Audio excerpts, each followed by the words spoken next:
Hey guys, this is Sam It's a Geek, and today I'm going to be talking about something that a lot of people dread, which is the college exclusive textbook. 3 years ago, when I started college, I had to take remedial classes due to the fact that I went to a very mediocre school in a state that's ranked 48th out of 50 in education. So basically, I had to get this book. This is the Northern New Mexico College edition for basic algebra. There's a lot of arguments for and against these books, and I'm going to go over each one. Let's start off with for, since there's relatively less reasons. Well, I go to a college that is a majority minority school. It's about 70% Hispanic, 10% Native American, and the rest is other, which means a combination of every other race combined. Yes, white has actually been subjected to the other because of how very few of them go to my school. So, you have to understand that a lot of these people come from areas that aren't very wealthy. Like my area is not very wealthy at all. Where I grew up and where I live is not exactly the prime of wealth. I'm one of the very few people that is lucky enough to be in the middle class in this area. So, that being said, uh, the colleges have to adapt to that. And a lot of the books for remedial classes can get to up to $200 for regular universities.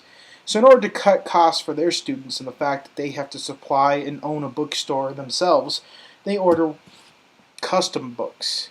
And custom books are books specifically designed for the college that they're made for.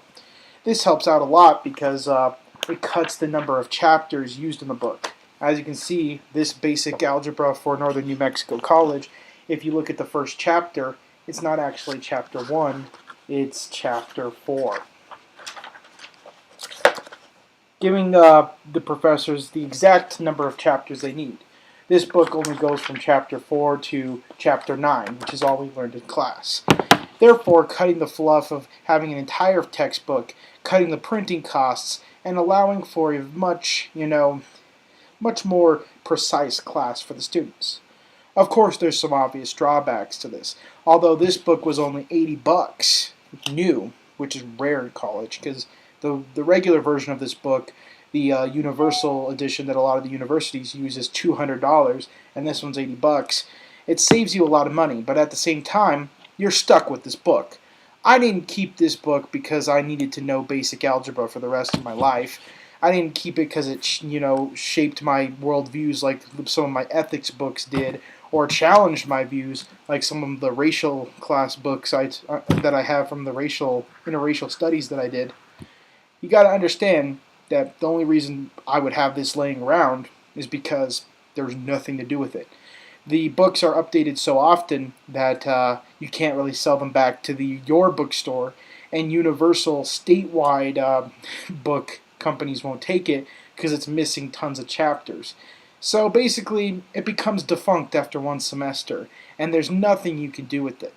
And it's only tailored to a specific professor's class. So even in your own school, you have to find people, if you want to sell it, you have to find people where you have to be one of the lucky enough people to get an edition that's just been renewed, that you have to find people that are taking the same professor's class as you, and you have to sell it right away.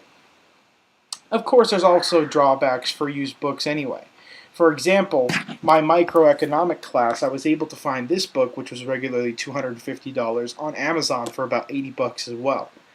But I don't get the McGraw-Hill Connect thing that a lot of people get. So basically, my class is very, very, very limited. So it's a double-edged sword. There's always a double-edged sword when it comes to selling these textbooks because they're so expensive. My McGraw-Hill textbook here, Microeconomics, is severely limited because I don't have the McGraw-Hill Connect Economics platform to work with. Because I don't have the useless piece of cardboard that came with this thing, it makes the class a lot, it's pretty much neutered the class. I can no longer get the mobile app with, test questions and all that beforehand so that I could test myself and help myself out. And I don't get, study guides. I don't get audio books that help detail some of the lessons. I don't get videos showing how things work. So basically, I've limited myself to what's only in the book by buying it used. Luckily, my teacher was one of the few people who don't utilize the Blackboard-like Connect system that McGraw-Hill uses, like in my previous class, macroeconomics. But my macroeconomics teacher was keen to how college works. Unfortunately, I'm taking my microeconomics class with an adjunct professor who's just barely gotten back into college. So he's not really informed on a lot of the things that a lot of the senior professors or what is it called when I forget, tenured professors are. So they're not very keen on the college landscape. So what my macroeconomy professor did is that he made us get a binder version. What this does is that it includes the Connect code, but it's $100 cheaper because they don't have to bind this thing like they do on this. So I just picked up a economy binder, and literally an economy binder from Walmart for $2. So I saved myself 98 bucks by buying a $2 binder. And as you can see, it's a special order though. You see the binder version, you have to have your professor apply for it so that you can get it. So basically, in order to save money on books, you got to understand that a lot of sacrifices are made. When you have a book that you can't sell back, you limit the student's ability to regain the money and recoup some of the loss that they spent on that book. You may end up saving them a lot of money, but in the long run, you kind of didn't. However, at the same time, you can find ways to make, all the tools available that come with the book available to your students by making them binder ready.